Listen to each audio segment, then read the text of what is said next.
बुलवाता हूँ, इसके बाद बुलवा, इसके बाद मोना जी के बाद बुलवा। माननीय अध्यक्ष, मैंने बोला था 2 लोगों को बुलवाऊंगा। माननीय अध्यक्ष जी, आज उत्तर प्रदेश में जिस तरह से सांप्रदायिक हिंसा हो रही है पूरे प्रदेश में, ये केवल ये राजनीतिक विषय नहीं है, किसी विशेष व्यक्ति से संबंधित नहीं है, ये उत्तर प्रदेश की 25 करोड़ की जनता की सुरक्षा का विषय है।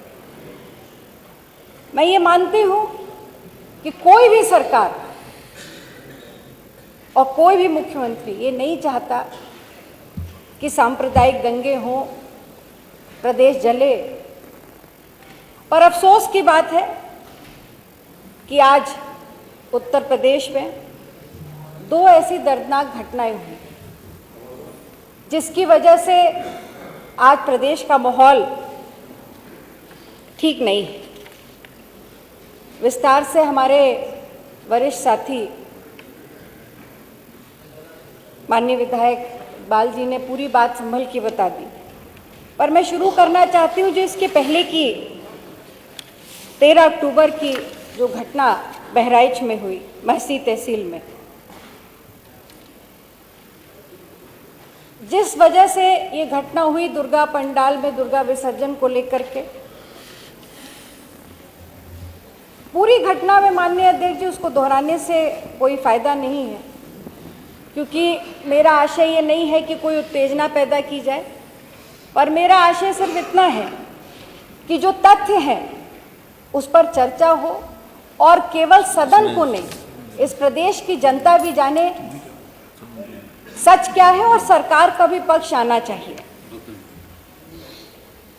जिस तरह से हम सब ने देखा, टीवी पर देखा, मोबाइल पे देखा, अखबारों में पढ़ा, वहां पर एक घटना होती है, जो पूरा प्रोसेशन निकलता है उस पर कोई काबू नहीं था। वो जाता है और जिस तरह के उत्तेजना फैलाने वाले उस पे गाने चलाए जाते हैं, अश्लील गाने चलाए जाते हैं, वो डीजे रोकने का प्रयास होता, उस पर कहासुनी होती है, और अंत उसका तो सबसे बड़ा भयानक अंत होता है कि एक नौजवान, एक गरीब ब्राह्मण परिवार का बेटा, वो कम उम्र थी, उत्तेजित था, वो एक घर पे चढ़ता है और झंडा उतारकर अपना झंडा लगा देता है। दुखद ये था कि सारी भीड़ नीचे जमा थी, वो भी किसी का बेटा था।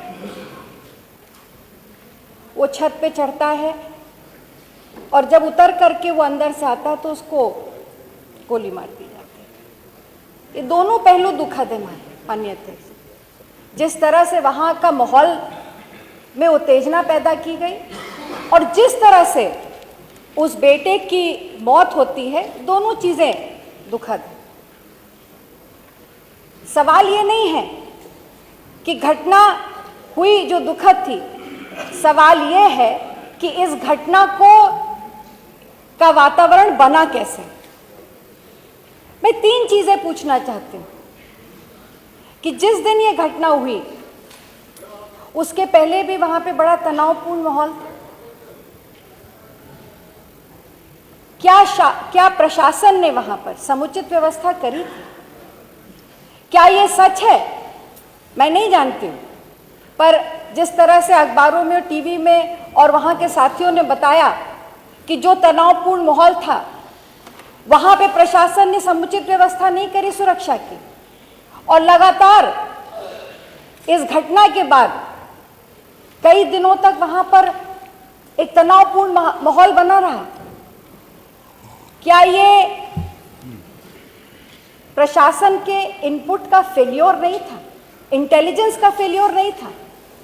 क्या लोकल प्रशासन ने लखनऊ में बैठे अपने उच्च अधिकारी और माननीय मुख्यमंत्री जी को सही सूचना दी थी? और मुझे विश्वास है कि अगर सही सूचना दी गई होती जिले से तो शायद इस घटना को रोका जा सकता, पर्याप्त सुरक्षा की व्यवस्था की जाती। पूरी तरह से असफल रहा वहां का लोकल प्रशासन इस बात को, इस घटना को रोकने से। और सबसे बड़ा प्रमाण ये है, ये मैं नहीं कह रही, ये विपक्ष का कोई साथी नहीं कह रहा है, पर क्या इस बात से इनकार किया जा सकता है कि वहां के स्थानीय विधायक बासी के,